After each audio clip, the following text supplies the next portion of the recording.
Hello friends, welcome back on my channel. आज की इस वीडियो में यहाँ से हम एक सीरीज स्टार्ट कर रहे हैं जिसमें मैं आपको स्टिचिंग के स्टार्टिंग से लेकर यानी ए से लेकर जेड तक हम सिलाई किस तरह से सीख सकते हैं। आप लोग घर पे बैठकर भी मेरे चैनल को सब्सक्राइब करें और आप लोगों के लिए मैं एक से एक बढ़िया अच्छी वीडियो डालती हूँ। इसमें आप लोग स्टार्टिंग बिल्कुल बेसिक चीज़ों से स्टार्ट करके और आप एक अच्छी एंड में आप एक अच्छे टेलर हो जाओगे। मैं आपको डिटेल में एक एक चीज़ आपको अच्छे से समझाने की कोशिश करूंगी। अगर फिर भी आप लोगों को कहीं कुछ समझ में नहीं आता है, कहीं आपको कोई क्वेश्चन है, तो आप मुझे कमेंट बॉक्स में कमेंट करके पूछ सकते हैं। तो चलिए शुरू करते हैं। आज की इस वीडियो में मैं सबसे पहले आपको बताऊंगी कि सिलाई के लिए हमें बेसिक जो हमारी चीज़ें होती हैं, हमें किस किस चीज़ की ज़रूरत होती है। वैसे तो यूट्यूब पे बहुत सारी वीडियोस इसके लिए हैं, लेकिन मैं अपने तरीके से मैं आप लोगों को बता रही हूँ कि मुझे इसके लिए मैंने बेसिक जब स्टार्ट किया था तो मैंने इसके लिए क्या क्या मेरे पास होना ज़रूरी था। ज़्यादा ज़रूरी नहीं है कि आप लोग बहुत सारी चीज़ें रखें तभी आप सिलाई शुरू करें। आप कम चीज़ों में भी अपना सिलाई जो है स्टार्ट कर सकते हैं। और आप लोग ऐसे ना करें कि अगर आप लोगों ने आज से सिलाई करना शुरू किया, स्टार्ट किया है, तो आप लोग सोचें कि आज से ही आप एक बड़े टेलर बन जाएंगे। नहीं, आप धीरे धीरे से स्टार्ट करेंगे तो आप लोग एंड में जाकर एक अच्छे टेलर ज़रूर बन जाएंगे। तो इसके लिए सबसे पहले चाहिए मेजरमेंट करने के लिए हमारे पास ये इंची टेप होना चाहिए, ये नाप लेने के लिए। इससे हम अपना नाप लेंगे, ये हमारा सबसे ज़्यादा ज़रूरी है। ठीक है, सबसे पहले हमारे पास ये हो गया। इसके बाद आपके पास एक अच्छी सीजर होनी चाहिए। सीजर ये है कि आपकी जैसे शार्प होनी चाहिए, जैसे ये है, ये शार्प होनी चाहिए। अगर आपकी सीजर जो है शार्प नहीं है तो फिर आपको कटिंग करने में दिक्कत होगी, आप लोग अच्छे से कटिंग नहीं कर पाएंगे। दूसरा, अब जो अगला जो है, आपको एक चौक चाहिए। आप इसमें कैसा भी चौक यूज कर सकते हो। मैं यहाँ पर ये डबल वाला चौक यूज कर रही हूँ। जरूरी नहीं है कि आप अच्छा महंगे वाला ही यूज करें, जैसा आपको अफोर्डेबल हो आप वैसा इसमें यूज कर सकते हैं। इसके बाद आप लोगों को जो सिलाई मशीन का बॉक्स होता है, एक ये बॉक्स चाहिए, क्योंकि इसमें क्या है कि आपको सिलाई से रिलेटेड आपकी जैसे सुई है, आपकी बॉबिन वगैरह है, जो आपकी फिरकी वगैरह है, आप उसमें इसको रख सकते हैं इजीली। अगर आप लोग उसको अलग से कहीं रखेंगे तो वो गुम हो जाएंगी। ठीक है, ये आपको जरूर चाहिए। ये हर मशीन के साथ ही आता है, तो आप इसको अच्छे से संभाल के रखेंगे तो ये काफी लंबे समय तक चलेगा। मैंने 2 साल पहले मेरी मशीन ली थी तो उसके साथ ही मुझे मिला था, तो ये मेरे पास तब से है। इसके बाद आप लोगों को चाहिए एक बुकरम वाला रोल। इसको इस तरह से मैंने यहाँ पर इसको कपड़े से बांध दिया, क्योंकि ये बार बार खुलेगा नहीं। अगर खुल जाएगा तो ये फिर बेकार हो जाएगा। तो ये है बुकरम का रोल। इससे आप क्या है, इसे बैन गला बनाते हैं, तो मैं इससे बैन पट्टी भी निकाल लेती हूँ। और जैसे हम पैंट बनाते हैं तो पैंट में जो आगे बेल्ट होती है उसके लिए भी हम इसको यूज करते हैं।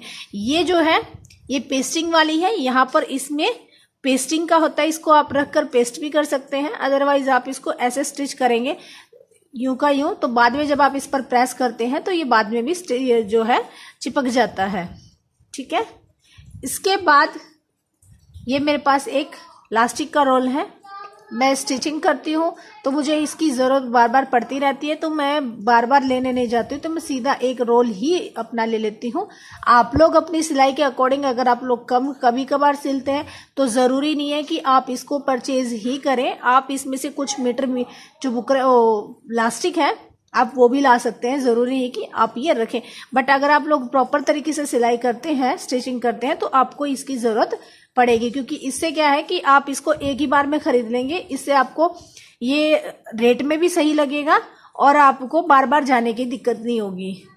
इसके बाद आजकल जैसे हम पोंचे बनाते हैं तो फोम वाले बनाते हैं, तो उसके लिए हमें फोम की ज़रूरत होती है।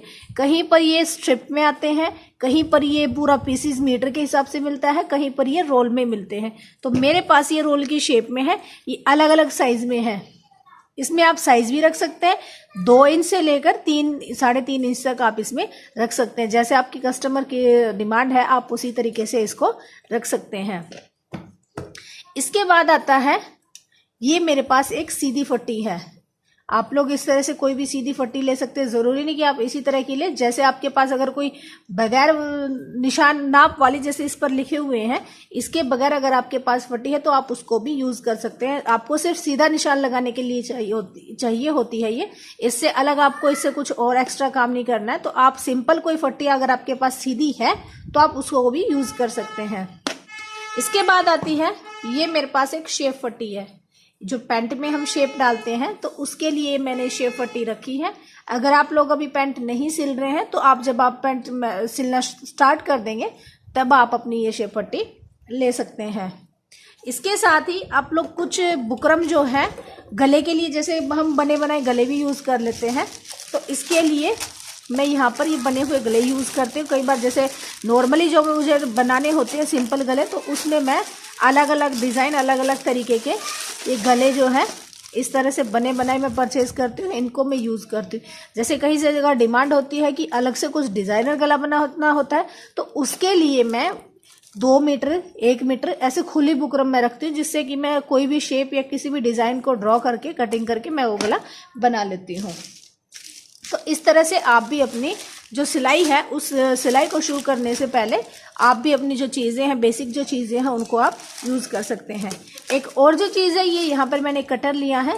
इससे क्या है कि जैसे छोटे धागे जब हम यहाँ से सिलाई से निकालते हैं, जब यहाँ से हम धागा काटते हैं तो हमें बार बार अपनी सीजर को उठाने की ज़रूरत नहीं पड़ती। हम इसी से छोटे वाले कटर से ही हम उसकी कटिंग कर सकते हैं। इसके साथ साथ आप लोगों को एक जो मशीन की जो सुई होती है, इसके लिए आप 1 या 2 पत्ते आप अपने एडवांस रख सकते हैं। 2 तो नहीं है, आप 1 भी रख सकते हो। जो मशीन की सुई होती है हर साइज़ की, जैसे अलग अलग नंबर की सुइयाँ होती हैं, तो उस हिसाब से आप इनका एक एक पत्ता जो है रख सकते हैं। इसके बाद आपके पास एक जो तुरपाई वाली सुई होती है वो भी होनी चाहिए। और अगर आप लोग जैसे घर में सिलाई करते हैं तो ज़्यादा चीज़ों की ज़रूरत नहीं होती, बेसिक चीज़ें हैं जो हमारे घर में होती हैं। पर फिर भी आप लोग अगर बड़े पैमाने पर सिलाई करते हैं, एक अच्छे टेलर हैं, तो फिर आपको हर चीज़ की ज़रूरत पड़ेगी। इसके साथ साथ एक टिच बटन होते हैं, वो भी आपको इसमें ऐड करने हैं। तो चलिए, आज के लिए इतना ही काफ़ी है। आज मैंने आप लोगों को बताया कि हमें सिलाई के लिए बेसिक चीज़ें क्या होंगी। अगली वीडियो में मैं आपको बताती हूँ कि जब हम सिलाई सीखना शुरू करते हैं तो हम किस तरीके से स्टार्टिंग में हमारा क्या पैटर्न होता है, क्या तरीका होता है, किस तरह से हम सीखेंगे तो हम एक अच्छी सिलाई करना सीख जाएंगे। तो चलिए, अगर आप लोगों ने अभी तक मेरे चैनल को सब्सक्राइब नहीं किया है तो जल्दी से सब्सक्राइब कर लें। अगर वीडियो अच्छे लगे तो लाइक करें, और अगर आपकी कोई भी क्वेरी है, आपका कोई भी क्वेश्चन है, तो आप मुझे कमेंट सेक्शन में कमेंट करके पूछ सकते हैं। Thank you, bye bye.